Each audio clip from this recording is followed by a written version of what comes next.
Zionist जा रहा है, जिनका मकसद यही है कि मुआशरों से दीन और दीन के अक़दार को ख़त्म किया जाए। अब ये लोबी किसको इस्तेमाल करती है? सबसे ज़्यादा ये लोबी इस्तेमाल करती है सियासतदानों को, मीडिया वालों को, ड्रामे वालों को, फिल्म वालों को। क्योंकि इस वक्त आपके माशरे में अगर कोई सोच दे रहा है, कोई कल्चर बना रहा है, कोई बना रहा है, तो वो कौन है? रबर मौसम कहते हैं ये हार्डवर्क का ज़माना नहीं है, ये सॉफ्टवर्क का ज़माना है। पहले थी सख्त जंग, हथियारों की जंग, अब हथियारों की जंग खत्म हो गई, अब सॉफ्टवेयर है, नरम। तुम्हारे अंदर तुम्हारे सकाफती अलगार के जरिए से, अफकार के जरिए से, गलत लोगों के जरिए से तुम्हारी फिक्र को, तुम्हारे दीन को, तुम्हारी ईमान को चुरा भी लिया जाएगा और तुझे पता भी नहीं चलेगा। जिस तरह हम अपने अशरे में कह रहे हैं कि जहालत के लश्करी और अक्ल के लश्करी। फिजिकल इस दुनिया में कुछ लोग शैतान के सिपाही हैं, कुछ लोग अल्लाह के सिपाही हैं। जो तबलीग दीन में मशगूल है वो अल्लाह के सिपाही हैं, जो बकाए दीन के लिए लड़ रहे हैं वो अल्लाह के सिपाही हैं।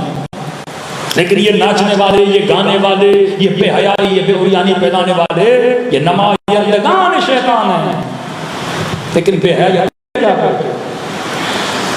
माशरा कितना बेहया हो जाए, लेकिन अगर माशरे में मुस्तफ़ा का एहतराम है, अगर माशरे में कुरान का एहतराम है, अगर माशरे में मौला हुसैन का एहतराम है, अगर माशरे में मजलिस का एहतराम है, जब एहतराम होगा तो मजलिस में आएगा, जब आए तो उसके अंदर दीन क्या होंगे, पैदा होंगे। पूरा साल शैतान मेहनत करता है, 2 महीने में हुसैन उसकी मेहनत पे पानी फेर देते हैं। ये 2 महीने जो मजालिस हैं, आपके जवानों के सॉफ्टवेयर से इमाम हुसैन अपडेट करते हैं। जो वायरसेस जवान नस्लों के जहनों में डाले जाते हैं, क़ाल क़ाल रसूलुल्लाह, क़ाल जाफ़र सादिक़, क़ाल अली इब्न अबी तालिब, ये फराह सुन के इनकी सफाई की जाती है। अब उन्होंने क्या किया? ये एक वाक़या करवाया जाता है, फिर एक शदीद रिएक्शन आता है सोसाइटी से कि इसने गलत किया है, लेकिन बीज तो दिया ना, जड़ तो डाल दी, उसने बात कर दी, बात लोगों के जहनों तक आई। अब ये जहन अगर इसका हादी, इसकी अक्ल सही नहीं है, तो इस जहन को हर बंदा जब गलत पानी देगा, इसकी फसल को क्या कर देगा? खराब कर देगा। फिर इन्होंने हॉलीवुड में for the first time Hazrat Isa Jesus के खिलाफ फिल्म बनाई। इतने लोग सिनेमा में गए, कलीसिया के पादरियों ने जुलूस निकाले, आपने क्या किया है, लेकिन उन्होंने किसी की नहीं सुनी। मैं हर जवान को कहता हूं, आज अगर शैतान का कोई नबी है तो वो सिनेमा है। अल्लाह के भी नबी हैं, शैतान के भी नबी हैं। अल्लाह के भी रसूल हैं, शैतान के भी रसूल। इस वक्त शैतान का सबसे बड़ा रसूल अगर नबी, उसकी खबर देने वाला अगर कोई बंदा है, ये मीडिया है। मतलब उससे यूज किया जाता है, मीडिया बहुत अच्छे तरीके से यूज कर सकते हो, लेकिन 99% जो मीडिया का यूज है, सोशल मीडिया की बात नहीं कर रहा, फिल्म इंडस्ट्री की सूरत में उसको शैतान के नुमाइंदगान है। शहवत अपने उरूज पर, गज़ब अपने उरूज पर, गुस्सा अपने उरूज पर, ये सारी फिल्मों में होता है। हजरत ईसा के खिलाफ फिल्म बनाई, जिस फिल्म में हजरत ईसा से अल-इयाज़ु बिल्लाह एक बदकार थी और दिखाया हजरत ईसा न कुफ्र न हो, उसके साथ बदफैली में मुब्तला है। क्रिश्चियन सोसाइटी में ये फैल रही है। आज मैं बोलूंगा हजरत रसूल के खिलाफ अगर कोई मूवी बनाई जाए और मुस्लिम सोसाइटी में चलाई जाए, इसका कॉन्सेप्ट भी नहीं है हमारे जहनों में, तसव्वुर भी नहीं है। आप क्या समझते, अगर आपके जहन में तसव्वुर नहीं है तो क्या वो तसव्वुर बना नहीं सकता? वो कहते तसव्वुर बनाने में क्या क्या युवस्विसु फी सुदूरिन नास, कई ऐसे काम है आप करते नहीं हो पर आपके जहन में जरूर आते हैं। कई ऐसे गुनाह हैं आप करते नहीं हो पर आपके जहन में जरूर आते हैं। जरूरत नहीं होती उसको जाहिर करने की। उसका काम है लोगों के जहनों में पड़े हुए वसवसों को सिनेमा की चादर पर, सिनेमा के पर्दे पे लाए। जो आप सोचते हो ना गंदा, वो गंदा वो दिखाता है। जो खुराफात आपके जहन में, वो खुराफात पर्दे पे, थोड़ा सा रिएक्शन आया, फिर दूसरी फिल्म बनाई, फिर हजरत सुलेमान के खिलाफ, फिर हजरत दाऊद के खिलाफ। इतनी गलाज़त अंबिया अल्लाह के खिलाफ। तौरात में तो पहले गलाज़त भरी हुई है ना, हजरत दाऊद, हजरत सुलेमान के खिलाफ कि दाऊद ने अल्लाह के साथ कुश्ती की, सुलेमान अलियाज़ुबिल्लाह किसी लड़की पे अलियाज़ुबिल्लाह आशिक हो गए, सिपाही था, उस सिपाही को मरवा दिया। पूरी नस्ल अंबिया को खराब करने की कोशिश करी गई। हर मुआशरे में उलमा का एहतराम होता है। ये आपको हिंट्स दे रहा था कि आप समझें, जब मुआशरे में उलमा की बेइज्जती, बेवकारी, बेहतरामी करवाई जाती है, या बाज़ औक़ात बड़े सुलझे हुए लोग ये काम करते हैं जिससे शिया कौम को पाकिस्तान में बड़ा नुकसान हुआ। इस टॉपिक में मैं 8-9 मर्रों को बात करूंगा। जब इज्जत मुआशरे में आलिम की खत्म हो जाती है, दीन की वैल्यू भी खत्म हो जाएगी। पादरियों के खिलाफ फिल्में बनाई गई, कलीसियाओं के खिलाफ फिल्में बनाई गई। आज अब वेस्टर्न कल्चर में जाए, बाइबल का कोई एहतराम नहीं, कलीसिया का कोई एहतराम नहीं, पादरियों का कोई एहतराम नहीं, क्योंकि उन्होंने दिखा दिखा कर लोगों के अंदर से एक कभी फेर को नॉर्मलाइज कर दिया कि फरमाया आखिरी जमाने में कभी को कभी नहीं समझा जाएगा। आपके सामने कोई मसलन खुदा न खास्ता गाली दे, आप पहली बार बहुत बुरा मानेंगे, दोबारा गाली देगा, तीसरी बार गाली देगा, 4, 5, 6, 7, 8 बार के लिए वो मामला नॉर्मल हो जाएगा। पहली बार आपका बच्चा आपके सामने सिगरेट पी, आपको बुरा लगेगा, लेकिन 10 बार अगर ये काम करे, फॉर द फर्स्ट टाइम अगर कोई खातून टीवी पर आए और दुपट्टा न पहने या कुछ लिबास गंदा पहने, आपको बुरा लगेगा। भाई पाकिस्तान है, इस्लामी मुल्क है, इस्लामी मूवी में ऐसा गाना आ गया, बुरा लगेगा। 1 बार दिखाएंगे, 2 बार दिखाएंगे, 3 बार दिखाएंगे, 4 बार दिखाएंगे, अब नॉर्मलाइज हो जाएगा। पहले एक आदमी कराची मरता था, एक आदमी, फिर 2, फिर 3, फिर 7, फिर 1, 9 लोग डेली मर रहे थे। और कराची वाला लाहौर जाता, लाहौर वाले आपके शहर में डेली 9 लोग मरे। हमने कौन सी बड़ी बात है, हमारी तो रुक बन गई। इतना माशरे में बुराई को अंजाम दो कि बुराई बुराई न लगे, कभी कभी न लगे, कभी को नॉर्मलाइज होना। तभी सख्ती से मना किया गया, तुमने किसी का देखा भी है नक़ल न करो। नक़ल करने से बुराई आती है। करते हुए किसी को शराब पीते हुए, किसी को गाड़ी करते हुए देखा, नक़ल न करो क्योंकि माशरा बर्बाद हो जाता है। खुदा तेरे गुनाहों छुपाता है, तू बंदों के गुनाहों को छुपा। वो सत्तारुल उयूब है, तू सत्तारुल बन। अब उन्हीं टेक्निक्स में से एक टेक्निक ये है कि मुसलमानों के शाइर की बेहतरामी की जाए। उनको भी पता है मुसलमान जुलूस निकालेंगे, चलो 4 जुलूस 5 जुलूस, हुक्मरानों में तो वैसे ही गैर का टीका है ही नहीं, वो तो कुछ करेंगे नहीं। 4 तबलीगी जमातें, 4 दीनदार लोग जुलूस निकाल लेंगे, फिर अपने ऑफिस में मशगूल हो जाएंगे। पहले कोई तसव्वुर नहीं कर सकता था खुदा का कोई कार्टून बनाए, बेहतरामी कैसे सुने, 1 बार 2 बार बनाया, 3 बनाया, 4 बार बनाया, अब आखिर क्या होता जाएगा, नॉर्मलाइज हो जाएगा। बच्चों के जहनों में, जवानों के जहन में आएगा, अच्छा रसूल का कार्टून बनाना मुक़द्दस परवरिश। 2 बार इस किताब को जलाएंगे, 3 बार इस किताब को जलाएंगे। जब ये काम बार बार रिपीट होगा तो क्या होगा, आपकी नस्लों के जहनों में किताब का क्या हो जाएगा, खत्म हो जाएगा। भाई किताब किताब है, किताब किताब की तरह जल गई तो क्या होगा। और इसी ज़ायनिस्ट लोभी ने मुसलमानों के अंदर एक फिरका बनाया जो मुक़द्दसात की तौहीन करता था। एक ही जड़, एक ही रग है। जिस तरह क्रिश्चियंस में प्रोटेस्टेंट को बनाया गया, कैथोलिक थे, प्रोटेस्टेंट हो गए सारे, अक्सरियत प्रोटेस्टेंट की है। Protest against the law, law of the god, Allah के कानून के खिलाफ प्रोटेस्ट करो। ये फेमिनिस्ट औरतें या फेमिनिज्म के मानने वाले जो रोडों पे निकलते हैं, दरअसल ये प्रोटेस्ट होता है अल्लाह के कानून के खिलाफ। हिजाब क्यों है, प्रोटेस्ट कर रहे हैं। मर्द के 2 हिस्से, औरत का 1 हिस्सा क्यों है, प्रोटेस्ट कर रहे हैं। औरत की 2 गवाहियां, मर्द की 1 गवाही क्यों है, प्रोटेस्ट कर रहे हैं। अल्लाह ने कहा कपड़ा बदन पे डालो, मैं क्यों डालूं, प्रोटेस्ट कर रहा हूं। तो मुसलमानों में भी एक प्रोटेस्टेंट का गुरु, अब नाम कोई भी हो, ये प्रोटेस्टेंट है।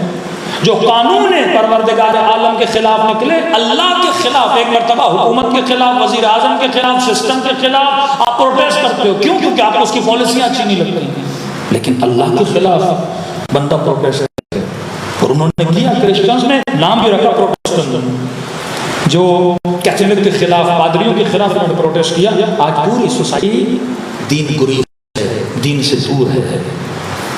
इसी तरह आपके अंदर, आपकी नस्ल के अंदर एहतराम, मुसलमानों के अंदर फिरका बनाया, इमाम का दुश्मन, अलम का दुश्मन, दुश्मन, परचम हुसैन का दुश्मन, अलम के नीचे गुजरो निकाह बातिल हो जाएगा, हुसैन के नाम को देखोगे ये हो जाएगा, मज़ारात पे जाओगे ये हो जाएगा, नबी की कब्र की तरफ सलाम करोगे तो ये बेदत। फिरका कुरान की उनकी भी कोई इज्जत और एहतराम नहीं है, पाँवों पे रख के कुरान पढ़ रहे होते हैं, सोते हैं तो पाँव नबी की कब्र की तरफ करते हैं।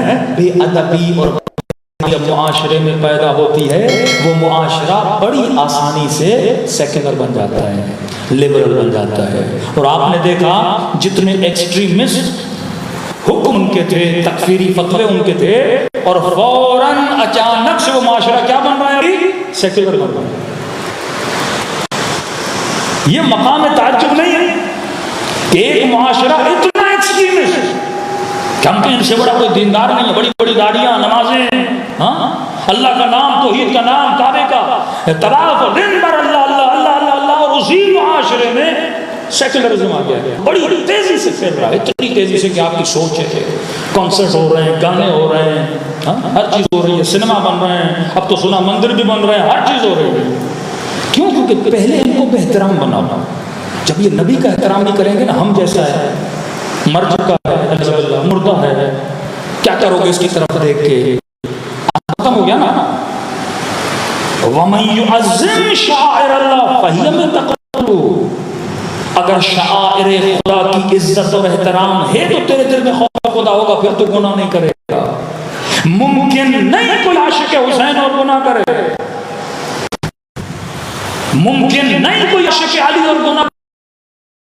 एक आलिम दीन उसका गला काटा, 4-5 सालों के लिए ईरान एम्बेसी बंद कर दी, 4-5 साल। निम्र जानी नहीं था, मौतुल आलम होता है। तू हमारे उलमा का एहतराम नहीं करेगा किसी भी फिरके का। हमारे यहाँ बाज़ इदारों के जहन में ये वहम है कि पता नहीं पाकिस्तानी शिया को ईरान परस्त, यहाँ कोई ईरान परस्ती नहीं है। हमारे यहाँ उलमा की एक कदर है, पूरा इराक आयतुल्लाह सिस्तानी की सुनता है। सिस्तानी कौन है? ईरानी। ये उनके जहन में है ही नहीं कि बंदा ईरानी है क्या है। वो हमारा एहतराम मर्ज़े का होता है, वो किसी भी कौम का, वो किसी भी मकतब का, वो किसी भी मुल्क का, शिया मर्जा का एहतराम करता है। पूरा इराक आयतुल्लाह सिस्तानी की सुनता है। उससे पहले आयतुल्लाह मोहसिनुल हकीम इराकी थे, पूरी दुनिया के शिया उनकी इत्तिबा करते थे। हमारे यहाँ नस्ल परस्ती तो है ही नहीं। दूसरा ये जहनों में डाला जलियाल्लाह के, मुझे एक बात ये बहुत बुरी लगती है कि जिस तरह इंडिया के मुसलमान बार बार इंडियन गवर्नमेंट को ये एहसास दिलाते हैं कि हम हिंदुस्तानी हैं, हम हिंदुस्तानी हैं, क्योंकि उनको यही बोला जाता है कि तुम पाकिस्तानी हो। और ये चीज़ मुझे यहाँ महसूस होती है कि हमें क्यों बताना पड़ता है कि हम पाकिस्तानी हैं, हम हुब्बुल वतनी हैं। हर कौम का एक जीन होता है। आप पूरी दुनिया में जहां जहां शिया रहते हैं उनका जीन चेक कर लो। पूरी दुनिया में शिया जहां भी है वो नेशनलिस्ट है, कहीं भी चले जाओ।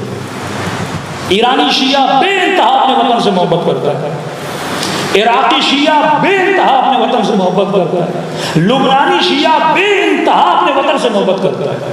इराक का सुन्नी इतनी इराक से मोहब्बत नहीं करता, लुबनान का सुन्नी और क्रिश्चियन इतनी लुबनान से मोहब्बत नहीं करता, क्योंकि जितनी जानें लुबनानियों ने इराक लुबनान के बचाने के लिए दी है किसी और लुबनानी ने नहीं दी है। जितनी जानें शिया इराकियों ने इराक के बचाने के लिए दी है किसी और शिया ने नहीं दी। आज़रबाईजान का शिया जितनी आज़रबाईजान से मोहब्बत करता है वहाँ का कोई और मकतब वाला नहीं करता। तो शिया किसी भी मुल्क का हो वो अपने वतन का आशिक होता है। क्योंकि ये दर्स हमें किसने दिया है? इमाम हुसैन ने दिया। आप एक फिरका एक जगह पे शिया नहीं दिखा सकते जिन्होंने अपने वतन के साथ बगावत की। अब वो चाहे शिया इंडिया का हो, इंडियन शिया भी हिंदुस्तान से मोहब्बत करता है, क्योंकि ये चीज फर्श अज़ा से मिलती है कि जिस मिट्टी पे रहते हो उस मिट्टी से बगावत न किया करो। अगर मराजे से इश्क है, आगा खामनी से इश्क है, आगा सिस्तानी से इश्क है, ये हमारा एक मकतबी मसला है, मर्जा कहीं का भी हो। इराकियों में क्यों तासुब नहीं, सिस्तानी ईरानी हम क्यों सुने, पूरे इराक की पॉलिसी आगा सिस्तानी बनाते, मर्जा है ना, मर्जा की बात मानी जाती है। यही तो कुव्वत, यही तो कुदरत, यही तो हमारे इंसजाम की ताकत है जो अहले बैत ने दिया। नस्ब परस्ती हमारे यहाँ है ही नहीं। इमाम बचपन में भी इमाम बने, हमारा इमाम है, हमारे यहाँ मयार तक़वा, हमारे यहाँ मयार तहज़ीब, हमारे यहाँ मयार कलाम मासूमीन है। तो दुश्मन की ये साजिश शुरू से रही कि आपकी नस्लों को, क्योंकि ये पूरा प्लान है कि मुसलमानों को सेकुलर बनाया जाए। अब वो वहाबियत को क्लोज करने का टाइम आ गया। अब एक्सट्रीमिस्ट मुसलमान के जितने गुरु हैं उनको बंद करने का पैगाम आ दिया, जितने भी एक्सट्रीमिस्ट ग्रुप्स हैं उनको बंद करो। अब इनके जितने भी फंक्शंस हैं या त्यौहार हैं या रसूमातों को फेस्टिवल का नाम हो, वो बेदारी ख़त्म कर दो, क्योंकि आपको नहीं पता कि आपके जुलूस, आपकी आज़ादारियाँ दुश्मन के लिए कितना ख़तरा रखती हैं। वल्ला अगर कौमें नजरियाती की जाए, इन जुलूसों से क्या कुछ नहीं हो सकता। 35 ईयर सद्दाम इराक मेरा जुलूस नहीं निकलने देता था, क्यों? अब उसे पता था कि एक सियासी पार्टी जलसा भी करे, करोड़ों रुपए खर्च करने पड़ते हैं लोगों को जमा करने के लिए। ये भी अफसोस का मकाम है, आजकल मजालिस भी सियासी जलसों की शक्ल इख्तियार कर गई है। मेरे मौलवी का रश कितना है, तेरे मौलवी का रश कितना है, भाई ये मेयार थोड़ी है, नंबरबाजियां हो रही हैं। कोई पार्टी पैसे खर्च करके भी बड़ी मुश्किल से 2 लाख 4 लाख लोग जमा करती है। यहाँ आशूरा का दिन आता है, हुसैन के नाम पे बच्चे बूढ़े सब बाहर निकल आते हैं। ये किस कौम के पास ये जज्बा, मुझे बताइए, पूरी दुनिया में, पूरी दुनिया में कौन सी कौम है जो अपने इतने लोग बाहर निकाले? ये ट्रेनिंग थी मकतब अहले बैत में, ताकि अपने हक के लिए बंदा बाहर निकलने का जज्बा रखे। किसी और को निकालना बड़ा मुश्किल है, लेकिन शियों को तो ट्रेनिंग है। लोग 3 दिन का धरना नहीं दे पाते, शियों को क्या है, धरना देंगे, नूहें पढ़ते रहेंगे, मौला का नाम लेते रहेंगे। हमारे तो बच्चे बच्चे को ट्रेनिंग है ना बाहर निकलने की। इस चीज से बड़ा खतरा है। कहता ठीक है जुलूस निकले, लेकिन इसको एंगल ना मिले। सद्दाम कहता था अगर ये जुलूस निकले और सब ने मेरे खिलाफ आवाज उठाना बुलंद कर दी, वो कहता था यजीद पे लानत करो, मेरा नाम नहीं लेंगे। ये मत कहना कि मैं आज का यजीद हूं, अब पुराने वाले यजीद से मुझे कोई मसला नहीं, नए यजीद का नाम नहीं लो। हाँ, हम भी हुसैन का एहतराम करते हैं, हम भी हुसैन का एहतराम करते हैं, कहते हैं, लेकिन नया लीडर हमें ना दिखाना, क्योंकि इतने बड़े मजमे को अगर कोई लीड करने आ गया तो मजमे को कहीं भी ले जा सकता है। फिर कौमों में लीडर नहीं बनने दिया जाता, लीडरों को मार दिया जाता है, छीन लिया जाता है, इख्तिलाफ फैलाए जाते हैं, टोलों में, फिरकों में बांट दिया जाता है। असल हदफ क्या है? मसला मुसलमानों से नहीं, आप सेकुलर बन जाए उनको कोई इशू नहीं। मसला दीनदारी से है, मसला हिजाब से है, मसला इफ़्फ़त से है, मसला हया से है, मसला क़ाल रसूलुल्लाह से है। अगर कोई दीनी हुकूमत बनी थी, एक वहाबी ज़हनियत का आदमी था, उसने कहा ईरान में बड़ा जुल्म है अहले सुन्नत पे, तो पाकिस्तानी साहब खड़े हुए थे, उसने कहा ठीक है भाई, जितना जुल्म ईरान में सुन्नियों पर है तुम उतना ही करो हमारे ऊपर पाकिस्तान। जितनी आसाइशें मिली हुई हैं आप सोच भी नहीं सकते। बाय रोड जाएं पाकिस्तान के बलोचिस्तान, और जैसे चाबहार में आप इन होंगे, चाबहार से ईरान शहर चले जाएं, वहाँ जितने भी अहले सुन्नत के इलाके हैं, यानी ऐसे लगता है कि ये भी बलोच है, ये भी बलोच है, लेकिन आप उनकी जिंदगियां देखें, गाड़ियां हैं, शहर के सब कुछ, क्योंकि हमें तासुब है ही नहीं। ईरान में ये कॉन्सेप्ट ही नहीं है कि शिया मस्जिद में कोई अहले सुन्नत आके नमाज पढ़े और वहाँ पे ये हो उसको मस्जिद से निकाला जाए, लेकिन शियों को खौफ आता है किसी और की मस्जिद में नमाज पढ़ते हुए। कोई हमला न कर दे, कोई बदतमीजी न कर दे, कोई एहतरामी न कर दे, क्योंकि मकतब अहले बैत मोहब्बत का मकतब है। आज तक हमने अपने माँ बाप को बाहर नहीं लगाया, कोई और ना है। हम तो खुल्लम खुल्ला क्या देते हैं, दावत देते हैं, क्योंकि हमारा अकीदा है कि अहले बैत की महफिल में आएगा, मोहब्बत अहले बैत लेकर बाहर जाएगा। शिया इतने थे नहीं, किस तरह बढ़े, इन्हीं मजालिस इमाम हुसैन। तो मजालिस का एक मकसद है शाइर अल्लाह का एहतराम करना अपनी नस्लों के दिलों में। और ये इमाम हुसैन ने एहतमाम किया कि पूरा साल दुश्मन कभी कुरान जलाता है, कभी कार्टून बनाता है, कभी दीन की तौहीन करता है, तो अपने बच्चों को फर्श अज़ाए इमाम हुसैन पर लाओ और इनके दिलों में कुरान का तक़द्दुस, अहले बैत का तक़द्दुस और शाइर अल्लाह का तक़द्दुस भरो, ताकि ये कौमें और नस्ल दीनदार भी बने और दुश्मन से लड़ने के इनके अंदर जज्बा भी पैदा हो। सल्लल्लाहु अलैहि मोहम्मद व आले मोहम्मद।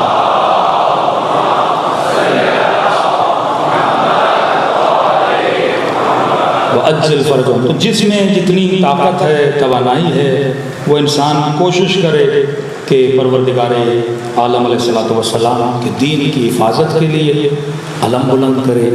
और जो दुश्मन ये कोशिश कर रहे हैं अपने घरों में सेकुलरिज्म के असबाब को निकालिए, ये गंदे ड्रामे, ये गंदी फिल्में। देखिए, एक तो हमारे ज़िम्मेदारों ने भी इस चीज़ की तवज्जो बहुत कम दी है ना। अक्ल अगर कौमों में न हो तो कौमें गलती करती हैं। जज्बाती जहन हमेशा गलत फैसले करता है। पहले नया नया कैमरा आया तो फतवे आए, कैमरे से फ़ोटो निकालना हराम। टीवी आया तो घरों में टीवी रखना हराम। VCR आई का VCR खरीदना हराम। वैसे जज्बाती मोमेंट, दुकानें तोड़ दी, VCR तोड़ दी बेचारे लोगों की, कि ये भी हराम है, ये भी हराम। सिनेमा बना, ज़ियाउल हक का ज़माना आया, सारे सिनेमा घर उसने क्या कर दिए, तोड़ दिए का ये शैतान के घर है। किसी ने तवज्जो नहीं दी कि भाई टेक्नोलॉजी ख़त्म करने से या टेक्नोलॉजी से दीन को कोई खतरा नहीं। अब ज़माना गुजरता गया, अब सबसे बड़े कैमरे भी मौलवियों के पास हैं। बड़ी बड़ी टीवियों पे, स्क्रीनों पे, रमज़ान में भी सामने मौलवी बैठा हुआ है। फजल रहमान से किसी ने कहा, मौलाना आपका फतवा था फ़ोटो निकालना हराम है। बड़ा चालाक उसने भी ऐसा जवाब दिया कि अभी इसमें थोड़ा फिक्र करना पड़ेगा ज़माने के हिसाब से। वो फिर तभी तो लोग कहते हैं मौलवी अपने पर आए तो कव्वे को भी क्या करते, हलाल करते हैं। कहते हैं ना, किसी शिकारी ने शिकार किया तो एक कबूतर फंसा, एक कौवा फंसा, एक चील या कौवा, तो कौवा रोने लगा। कबूतर ने कहा, रोना तो मुझे चाहिए, रो तू क्यों रहा, मैं हलाल भी हूँ, मुझे तो ज़बह कर देगा, तू तो हराम है। का तुझे नहीं पता जिसने शिकार किया वो मौलवी है, तेरे ऊपर शायद रहम आ जाए, छोड़ दे, लेकिन मौलवी मुझे नहीं छोड़ेगा। वो कहीं ना कहीं से कोई रिवायत निकाल के हलाल करके मुझे खा लेगा। ये वो उलमा है सू। दीन का सत्यानाश क्यों है? क्योंकि शुऊर नहीं था। आपके यहाँ इश्तिहाद था, हलाल के मसले हैं। समावी साहब शिया बने, उन्होंने तूने से इतने शिया क्यों बने थे? फ़िक़्ह की वजह से। फ़िक़्ह अहले बैत एक जिंदा फ़िक़्ह है, वो अपने ज़माने के हिसाब से आसानियाँ पैदा करती है, फतवे देती है। वहाँ पे खुदमा का जहन था कि दूध का कतरा भी पी लिया तो बहन हो गई, भाई हो गया। बड़ी औरत ने भी पी लिया तो वो भी बहन हो गई, भाई हो गया। निकाह टूट जाते थे। तलाक के मसले, 3 तलाक का मसला, आपकी फ़िक़्ह सैयार थी, यानी जिंदा फ़िक़्ह थी। मुर्दा मुश्तहिद को कभी शिया उसकी तकलीद नहीं करता। जिंदा मुश्तहिद जिंदा है, ज़माने को देख रहा है, मसाइल को देख रहा है। खुमैनी साहब ने फतवा दिया अपने ज़माने में, आज ज़माना बदल चुका है, उस हिसाब से फतवा होगा। हम तो अक़लियत में थे ना, अक्सरियत गुनाह हमारी तरफ नहीं है। अक्सरियत जो आलम इस्लाम के मुसलमान हाकिम थे, कैमरे के खिलाफ फतवा दिया, सिनेमा के खिलाफ फतवा दिया, टीवी के खिलाफ फतवा दिया। लिहाजा क्या हुआ, इस मैदान में हम सारे पीछे रह गए। न कोई पक्का मुसलमान डायरेक्टर बना, न कोई पक्का मुसलमान राइटर बना, न कोई मुसलमान एक्टर बना। अब कहने लगे हम रसूल खुदा की मूवी बनाते हैं, द मैसेंजर, रसूल खुदा की मूवी। हाँ भाई, हजरत हमजा कौन बनेगा, जनाब उमर कौन बनेगा, जनाब उस्मान कौन बनेगा, ये मूवी बना रहे ना। नबी का साहब भी हैं, रसूल भी हैं, हाँ सब लोग हैं उसमें, सब किसी ने कैरेक्टर निभाना है। तो हजरत हमजा का कैरेक्टर एक हॉलीवुड का एक्टर निभा रहा था। फिल्म इस्लाम की बना रहे हैं लेकिन सिपाही दुश्मन के ले रहे हैं, क्योंकि हमने इस इंडस्ट्री में काम ही नहीं किया। आज भी अगर कोई इस्लाम की आप मूवी बनाना चाहो, इस फील्ड में अतकिया मुत्तकीन सुलह है नहीं। हमने तो कहा एक्टिंग हराम है। तो ये एक्टिंग क्यों हराम है? अगर आप एक अच्छे ड्रामे के लिए एक्ट कर रहे हो तो हराम क्यों है? अगर आप अच्छी कहानी, कोई अखलाकी, कोई एथिकल, कोई माशरे को सुधार पैदा करने के लिए, मैंने कहा 5 मिनट के लिए आप एक स्टोरी पढ़ते हो, जहन में सोचते हो ना कि बंदा जा रहा है, बंदा बैठ रहा है, बंदा उड़ रहा है, बंदा गाड़ी में बैठ रहा है, तो सारी प्लानिंग क्या करते हो? जहन में करते हो। उसी प्लानिंग को तुमने सिनेमा के पर्दे पे क्या करना है? उतार देना है ना। अच्छे ख्याल, अच्छी स्टोरीज को, तो ये मैदान हमने खाली छोड़ा। और इस वक्त हमारी माएँ बहनें ड्रामों पर, हमारे बच्चे ड्रामों पर, पहले तो 20 किस्तें 40 किस्तें, अब तो इतनी सीरीज निकल गई कि बंदे की शायद उम्र खत्म हो जाए, सीरीज खत्म हो जाए। इतना मटेरियल मीडिया पे पड़ा हुआ है, इतना डेटा दुश्मन ने बना दिया है। हॉरर देखना है, हॉरर डेटा, एंगर देखना है, एक्शन मूवीज, गंदगी देखनी है, गंदगी वाली मूवीज। क्या देखना है आपने? उसने प्लेट में हर शय रखी आपके जवान के लिए, आपकी नस्लों के लिए। अब सवाल यह है, ये सिनेमा कब बनता है, इंडस्ट्रीज कब बनती है? जब आपके पास हुकूमत हो। आज हुकूमतों की तवज्जो कहीं और है, फिल्म इंडस्ट्री पे नहीं है, ड्रामा इंडस्ट्री पे नहीं है, तो बड़ी आसानी से माशरे में इंतशार फैल रहा है ना, बेहयाई फैल रही है। खुमैनी साहब का नजरिया ये था, जब तक हुकूमत इस्लामी नहीं होती, सिनेमा इस्लामी नहीं होता। जब तक हुकूमत इस्लामी नहीं होती, मीडिया इस्लामी नहीं होता। क्योंकि जब आपके पास हुकूमत होती है, टूल्स होते हैं, अवजार होते हैं, बजट होता है, पूरे मामले को, पूरे माशरे को सुधार सकते हो ना। जब तक चीज़ें आपके पास नहीं होंगी। लेकिन अब क्योंकि सोशल मीडिया है, इंडिविजुअली भी लोग काम कर सकते हैं। अहले सुन्नत इस पर बड़ा अच्छा काम कर रहे हैं, बरेलवी हज़रात बच्चों के लिए कार्टून्स बना रहे हैं, अच्छे अच्छे काम कर रहे हैं। आप लोग भी कर सकते हो, नौजवान इस फील्ड में चल सकते हैं, कोई डायरेक्टर बने, कोई राइटर बने। अब किसी ने इमाम अली का कोई किस्सा राइट करवाना है, किसी ने अखलाक पर, सब्र पर, यही जो 75 लश्कर इमाम जाफर सादिक बता रहे हैं, एक एक लश्कर पे एक एक सीरीज बन सकती है किस्सों की सूरत में। 1 घंटा में मजलिस पढ़ूँ, वो आसान है। आपका बच्चा 20 मिनट, 4 मिनट, 7 मिनट डेली एक कार्टून देख के, एक मूवी देख के, एक स्टोरी देख के, उसका ज़हन में असर ज़्यादा होता है। मैं अक्सर नौजवानों को कहता हूँ, आप में से कितने लोग हैं जिसने कोई एक किताब पढ़ी हो जनाब मुख्तार के बारे में? आप में से कितने लोग हैं जिसने इमाम रज़ा के बारे में कोई किताब पढ़ी हो? अक्सर लोगों ने जनाब मुख्तार को पहचाना मुख्तारनामे से, सीरीज से देखा ना आपने। जनाब यूसुफ का ड्रामा देख के आपको अंबिया की तारीख का पता चला ना, इमाम रज़ा की फिल्म देख के आपको इमाम रज़ा का पता चला ना। तो 2 पॉइंट्स जिस पे दुश्मन काम कर रहा था, और ये तौहीन सबसे ज्यादा इसकी इब्तदा मीडिया से हुई। पहले वो दिखाते हैं, दिखाने के बाद आपके जहन में कभी कभी नहीं रहता, एहतराम खत्म हो जाता है। जब बंदा पे एहतराम बनता है तो बड़ी आसानी से बेदीन बनता है। अक्सर हमारे वो लोग जो वेस्टर्न वर्ल्ड में ट्रांसफर हो गए हैं, उनके बच्चे वहाँ रह रहे हैं, बड़ी आसानी से उनके बच्चे दीन के मुखालिफ बन जाते हैं। क्यों? क्योंकि वहाँ दीन का इतना अदब नहीं है, वालिदैन का इतना अदब नहीं है, माँ का इतना एहतराम नहीं है। तो ये भी अल्लाह का शुक्र है कि पाकिस्तान में हो, इस सोसाइटी में हो, मजलिस इमाम हुसैन में आए हो, और यहाँ हमें अदब का दर्ज दिया जाता है। सल्लल्लाहु अलैहि मोहम्मद वाले मोहम्मद।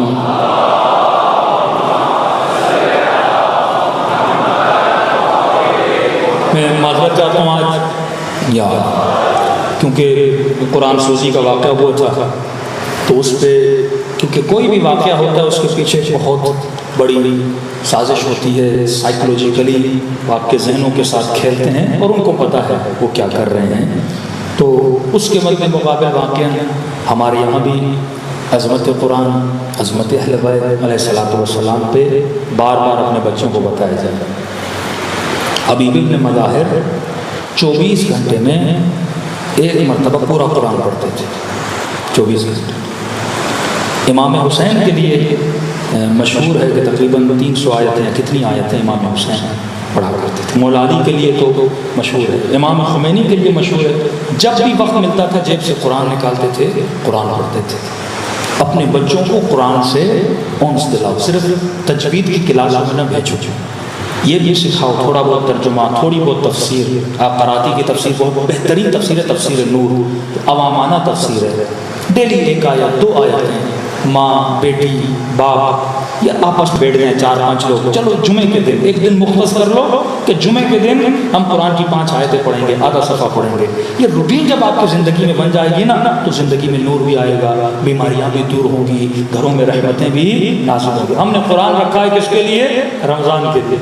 इमाम हुसैन रखा है हमने मुहर्रम के लिए। महीने सजाए हुए ना, और दिसंबर का महीना न्यू ईयर आता है, तो नाच गाने का महीना आ जाता है। ऐसे न करें, हर साल मोमिन का, हर दिन मोमिन का इताअत खुदा में गुजरे, मोहब्बत अहले बैत में गुजरे, क्योंकि रसूल ने कहा इन्नी तारिकु फीकुम अस-सकलैन किताब अल्लाह व इतरती अहले बैती। मैं 2 चीज़ें छोड़े जा रहा हूँ, एक अल्लाह की किताब है, दूसरा मोहम्मद और आले मोहम्मद का नूर है। सल्लल्लाहु अलैहि मोहम्मद व आले मोहम्मद।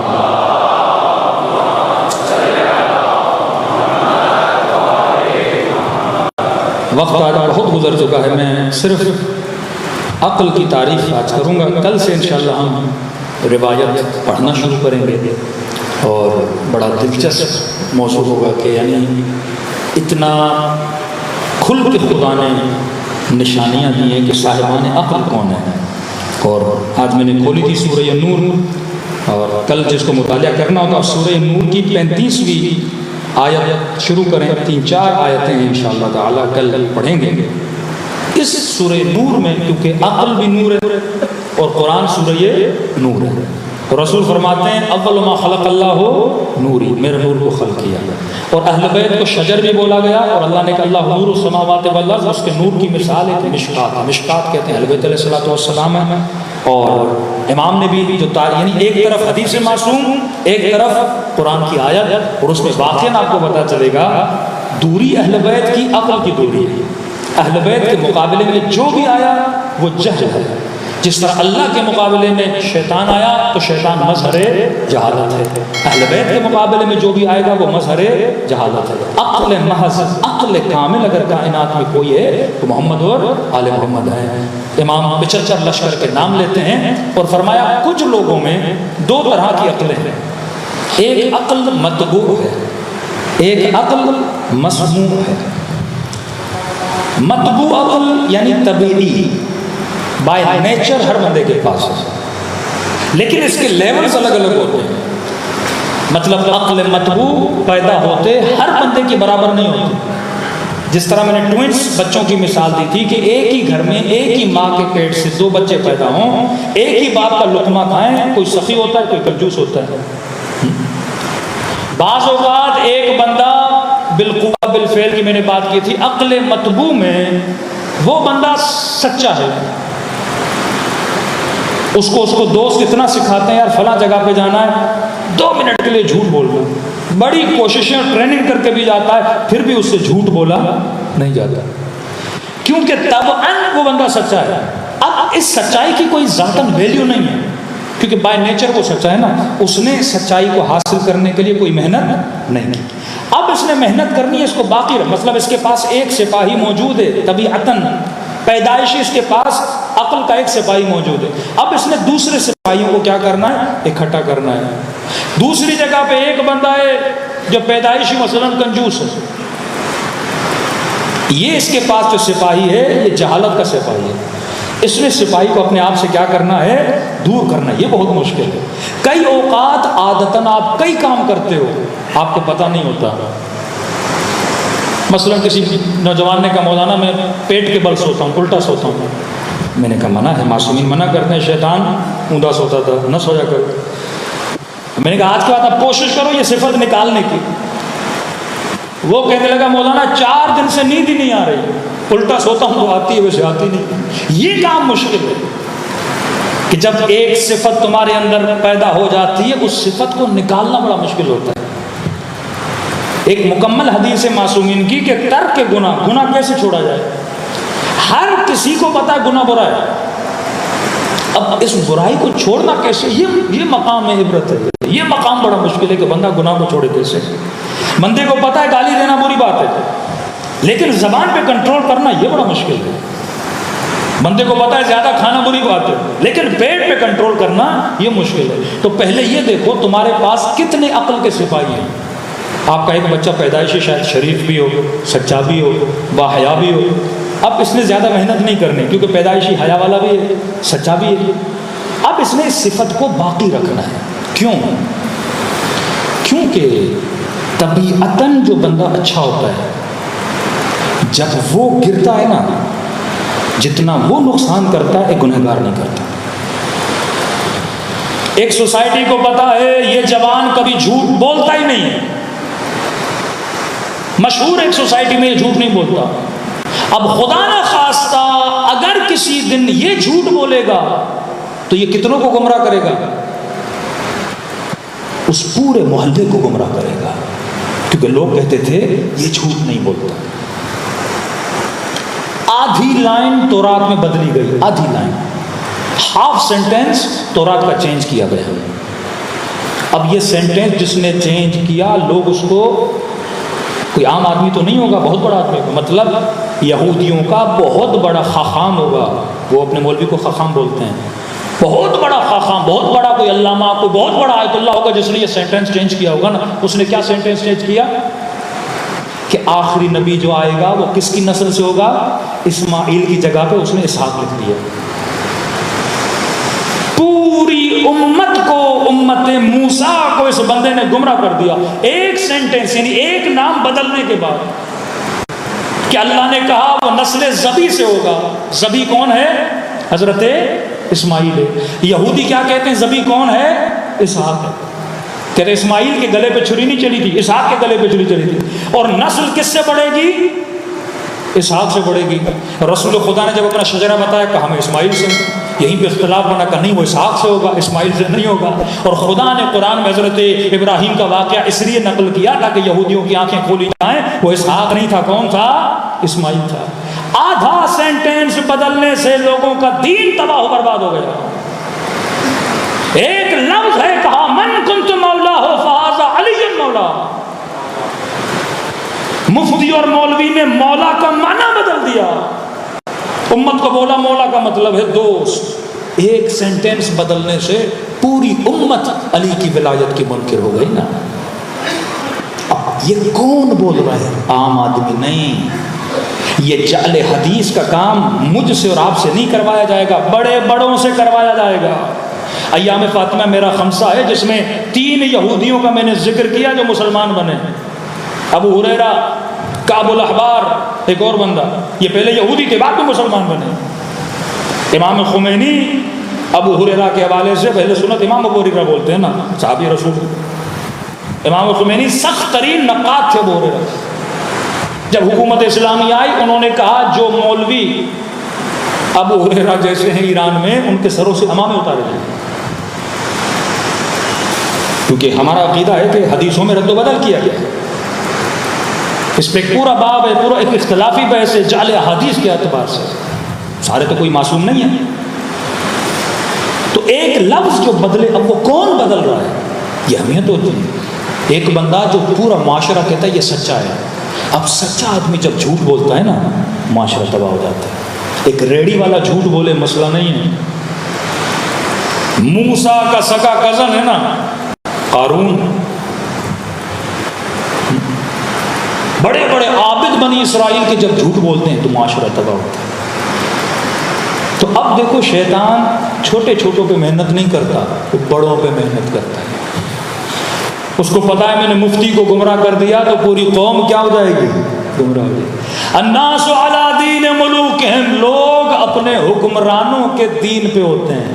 तभी दुनिया की बड़ी बड़ी ताकतें आप पे कम मेहनत करेंगी। किस पे मेहनत करेंगी? हुक्मरानों पे।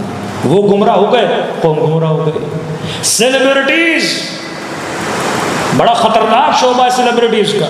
शिया सेलिब्रिटीज, अहले सुन्नत की सेलिब्रिटीज, जिनके 5-5 मिलियन, 2-2 मिलियन, 1-1 मिलियन फॉलोवर्स हैं, उनके ऊपर हाथ रखा जाता है। इसे गुमराह करो, सारे जवान गुमराह हो जाएंगे। इसके कपड़े, इसका हुलिया, इसका बोलना, इसका तर्ज, इसका तरीका, इसका फैशन, पूरी दुनिया, पूरी कौम जो उसके फॉलोवर हैं उसके पीछे। तो ये फॉलोइंग बड़ी खतरनाक है कि बंदा शोहरत की टॉप पर हो और वहां से गिरे, क्योंकि वो पूरी कौम को गिरा देता है।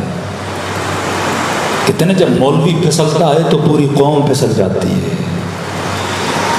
तो असल जिम्मेदारी, तभी खुदा ने उलमा सू की मजम्मत की है। फरमाया पहचानो साहिबान अक्ल को, अगर अक्ल अव्वल कोई है तो मुस्तफ़ा है, और रसूल के बाद इस दुनिया में अगर कोई साहिब अक्ल है, अक्ल कुल जिसे बोला जाए, वो मोहम्मद और आले मोहम्मद है। सल्लल्लाहु अलैहि मोहम्मद आले मोहम्मद।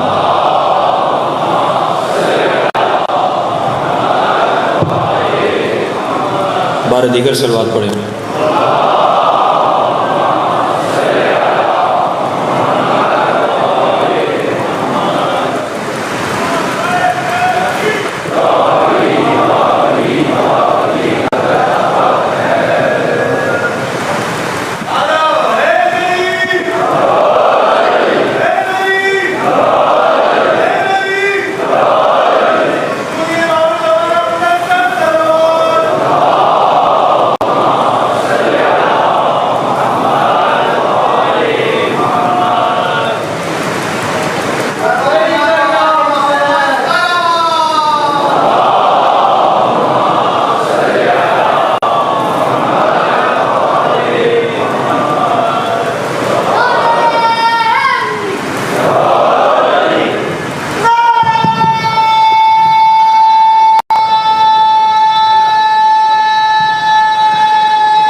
आइए अल्लाह के दरबार में चलें, शोहदाए करबला को पुरसा दें और ये दुआ करें कि खुदा को अक्ल हमें नसीब करे जो उसने मोहम्मद और आले मोहम्मद को अता की, जो असहाबे अहले बैत को अता की।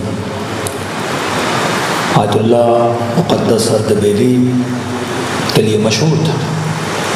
अब बयान करने का मकसद ये नहीं कि ये हमारे लिए भी कोई हुज्जत है, नहीं। हर आलिम का एक अपना तरीक़ा, एक अपना तरीक़ होता था। आवा मुक़द्दस अर्दबेली कभी भी एक रात भी करबला रुके नहीं। जब भी ज़ियारत इमाम हुसैन के लिए जाते थे, जितनी देर रहते थे इमाम हुसैन के हरम में इबादत करते थे। जब बिल्कुल थक के निढाल हो जाते थे, फिर नजफ़ की तरफ रवाना होते थे। तो किसी ने आगा मुक़द्दस अर्दबेली से पूछा कि आप रुकते क्यों नहीं? हमारे कई ऐसे उलमा थे जब इमाम के हरम में जाते थे दुआ करते थे कि मौला वो दुख, वो तकलीफ़ जो आपने महसूस की हमें भी थोड़ा महसूस कराइए। आगा शुश्तरी, सैयद बहरुल उलूम, जिन्होंने वाक़अन करबला के वाक़यात को अपनी आँखों से देखा, मुक़द्दस अर्दबेली कहते हैं उस दिन मैंने जब पहले जाता था तो मैंने पहली बार इमाम हुसैन को ये बोला कि मौला मैं भी आपकी उस तकलीफ़ को महसूस करना चाहता हूँ। तो फरमाते वो मेरी ज़िंदगी की आखिरी रात थी करबला में, कि जब मैं उस रात को सोया तो मैंने अपने कानों से बीबी ज़ैनब के रोने की आवाज़ें सुनी। कहते हैं वो दर्द था सैयदा ज़ैनब के रोने में कि अगर खुदा का हौसला न होता तो शायद मुक़द्दस अर्दबेली का कलेजा फट जाता। कहते हैं उस दिन के बाद मैं करबला में कभी रुका नहीं। 2-3 जवान, एक आयसो का जवान था, कह रहे थे मौलाना जब कैंप लगता था शुरू में बड़े तबलीगी कैंप होते थे तो कह लें दुआए कुमैल चल रही थी। दुआए कुमैल के बाद मौलाना जैसे मैं सो गया, बहुत रोया इमाम हुसैन के मसाइब पर, मैंने ख्वाब के आलम में देखा कि मेरा बदन गोया सरजमीन करबला पे पड़ा हुआ है और गोया मैं शुहदाए करबला में से हूँ। अब कहते हैं बदन पड़ा हुआ था लेकिन उठने की ताकत नहीं थी। आंखों से देख रहा था कि जालिम इमाम हुसैन पे तीर फेंक रहे थे। कहते वो कैफियत मेरी ख्वाब में होगी। इसके दोस्त कहते हैं 10 लोग इसको पकड़ने वाले थे लेकिन इसके बदन में इतनी ताकत और जुम्बिश आ गई थी कि गोया मेरा दिल फट जाता। अब कह रहे जब घोड़े दौड़े ना तो मैंने महसूस किया कि घोड़े मेरे बदन से दौड़ गए। इवन उनकी टाँपें जब मेरे सीने पे पड़ी मैंने वो तकलीफ भी महसूस की। फिर मैं सोच रहा था कि जब ये इमाम हुसैन के बदन से दौड़ाए गए होंगे तो इमाम हुसैन पे क्या गुजरी होगी। तो उस लई ने कहा ना कि इब्ने साहब जब मैंने हुसैन के बदन पे घोड़े दौड़ाए,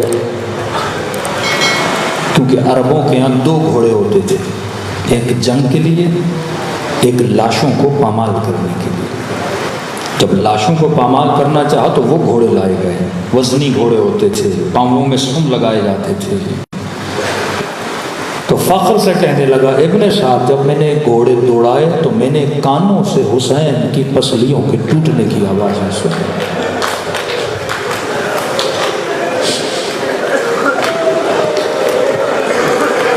बीबी ज़ैनब से पूछा क्या ना बीबी 11 मुहर्रम को आपने खुद को ऊँट से क्यों गिराया।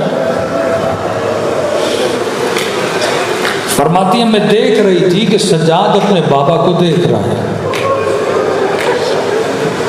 फरमाती है थोड़ी देर और देखते तो शायद सज्जाद की रूह परवाज कर जाती, चेहरा दूध की तरह सफेद हो गया था। तो मैंने खुद को ऊंट से गिराया ताकि सज्जाद की तवज्जो बाबा के बदन से हटे और कुफी की तरफ आ जाए। इमाम देखे तो रूह परवाज कर जाए।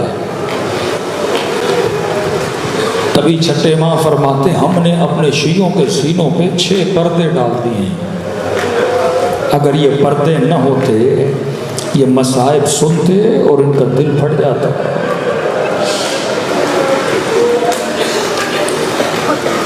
दिलों को करबला ले जाए। आज ये रातें गुजर जाएंगी, 1 हफ्ते के बाद आशूरा भी ख़त्म। जितना रिज्क ले सकते हैं इन 10 दिनों में अहले बैत के दर अहले बैत के सुफरे से हासिल करें। ऐसे सलाम करें जैसे सैयदा ज़ैनब ने भाई को किया, ऐसे सलाम करें जैसे जनाब जाबिर ने किया। अस्सलाम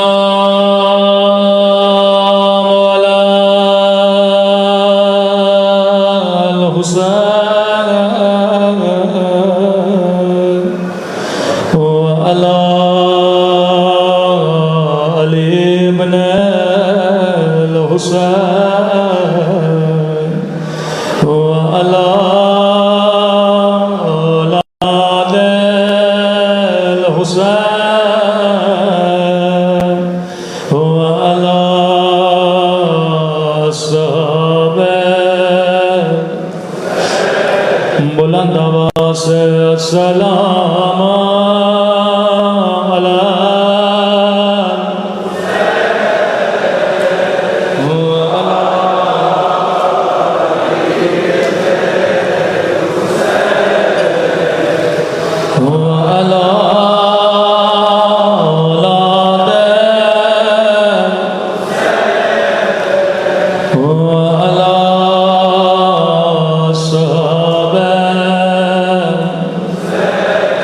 सब मिलके अस्सलाम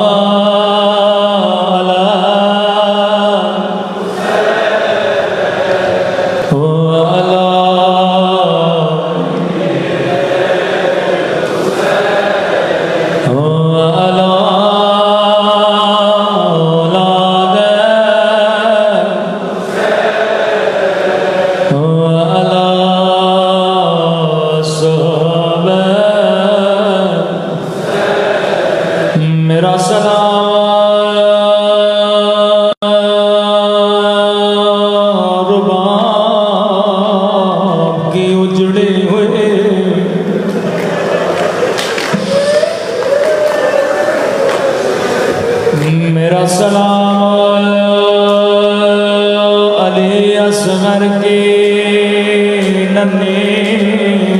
गर्दन पे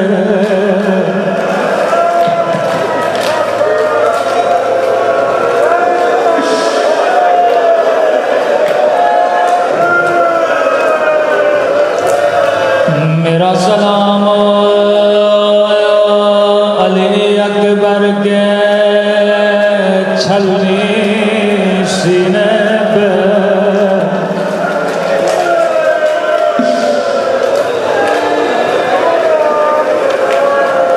मेरा सलाम कासिम के टूटी हुई बसलियों पे मेरा सलाम 4 साल बच्ची के चलते हुए कुर्ते पे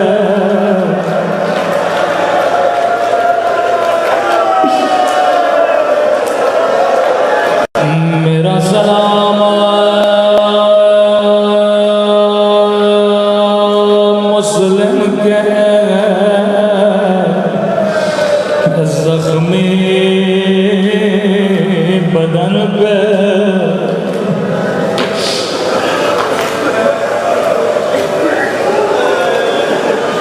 रिवायत के जुमले हैं कूफे में जब कटी हुई गर्दनें आई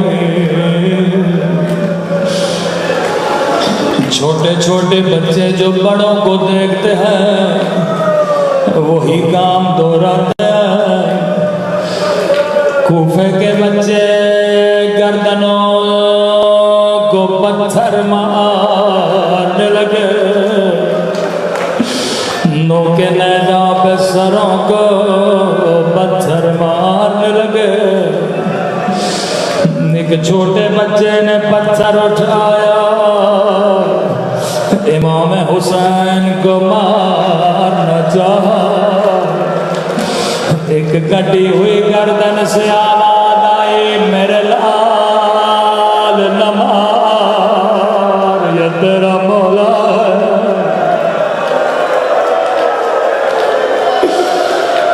बच्चा बड़ा परेशान हुआ कहने लगा ऐ वली खुदा तू कौन है कि गर्दन कट चुकी है फिर भी बातें कर रहा है आवाज आई मेरे लाल में तेरा बाबा हबीब इब्न मज़ार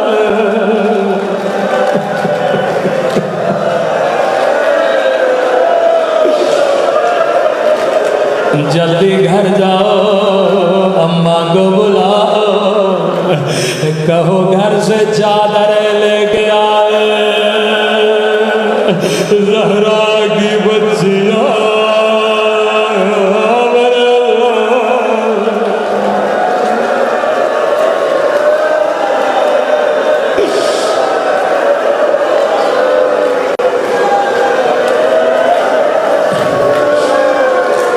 फरमाया अब्बास जी मेरे आका अब्बास जो बीवियां साथ चल रही है सबकी फहरिस्त बनाओ जो बच्चे साथ चल रहे हैं सबके नाम लिखो गाजी अब्बास फरमाते हैं मैंने नाम लिखना शुरू किए सकीना का नाम लिखा अकबर का नाम लिखा कासिम का नाम लिखा यहाँ तक कि अली असग़र का नाम लिखा लेकिन जब सुगरा का नाम आया इमाम ने फरमाया अब्बा मेरी बेटी बीमार है सुगरा साथ न चलेगी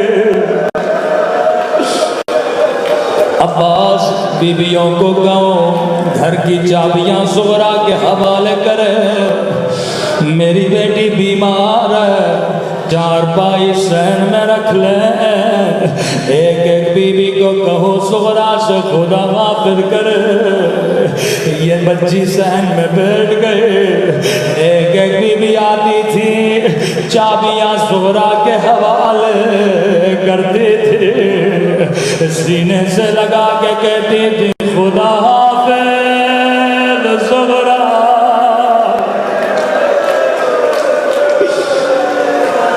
लेकिन जवाब में ज़ुहरा कुछ भी न कहते थे।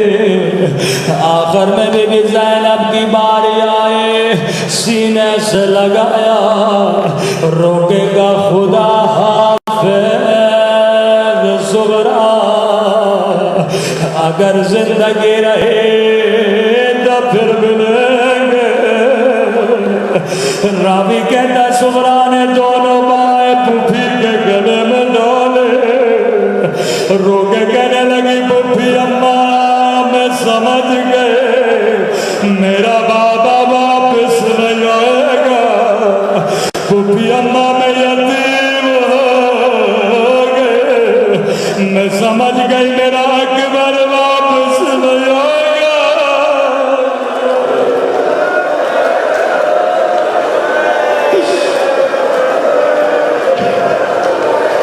बीबी ज़ैनब को बड़ा प्यार आया। ज़ुहरा इस बात का इल्म मेरे अलावा हुसैन के अलावा किसी को नहीं। ज़ुहरा तुझे कैसे पता चला तेरा बाबा नहीं आएगा, तेरा अकबर वापस नहीं आएगा? रोकेगा पुप्पी अम्मा मैं बीमार हूँ, मुझे रातों को नींद नहीं आते। आधी रात का वक्त था, मैंने क्या देखा, आसमां से एक नूर हमारे उतरे। इस हमारी से काले बुर्के में बीबी बाहर आए, अपने सर पे खाक डाल के कहने लगे मेरे लाल हुसैन तेरी माँ गहरा तुझे कहा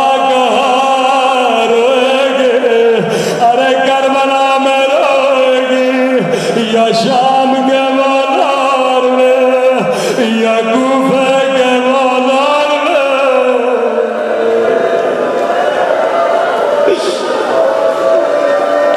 बीबी ज़ैनब रोते रोते इमाम हुसैन के पास गए,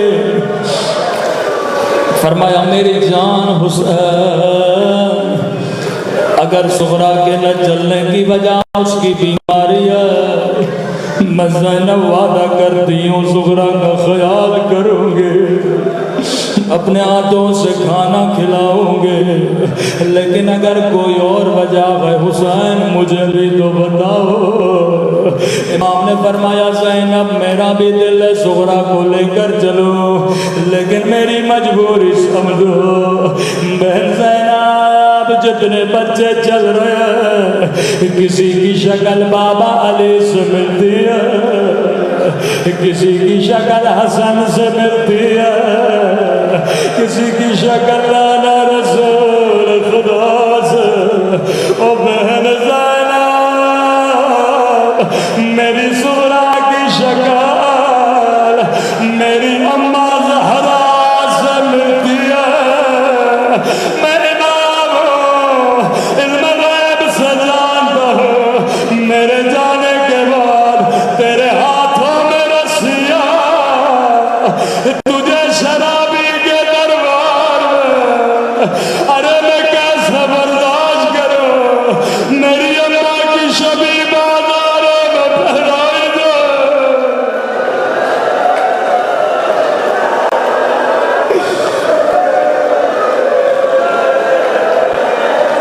मेरे अम्मा की शबी दरबारों में फहराई दो। मौला हुसैन यशिया पे कुर्बान, आपकी गैरत पे कुर्बान, आपने बर्दाश्त न किया अम्मा की शबी पे कोई आ जाए। अल्लाह जाने हसन ने कैसे बर्दाश्त किया, जब नजरों के सामने एक बंद गरीब जालिम ने ज़हरा को दरवाजा मारा।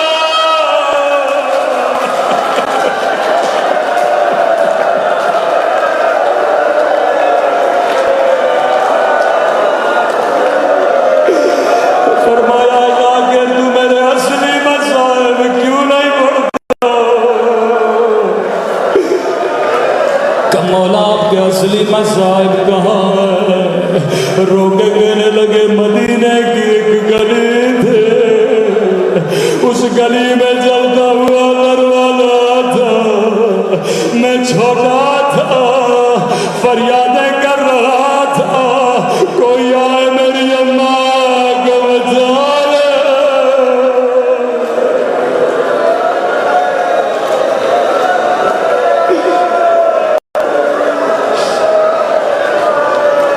ऐ खुदा तुझे ज़हरा की गुर्बत का वास्ता,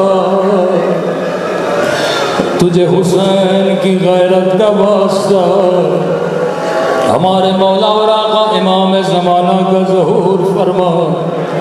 ऐ खुदा कब्र क़यामत में शफ़ाअत हुसैन नसीब फरमा। परवरदिगारा जो मांगा नहीं मांगा अपने ख़ज़ाने कुदरत से हम सबको नसीब फरमा। इन गुनहगार आँखों को इमाम ज़माना की ज़ियारत नसीब फरमा। हम सबको आक़िबत बिखैरी नसीब फरमा। रब्बना तक़ब्बल मिन्ना इन्नका अंतस समीउल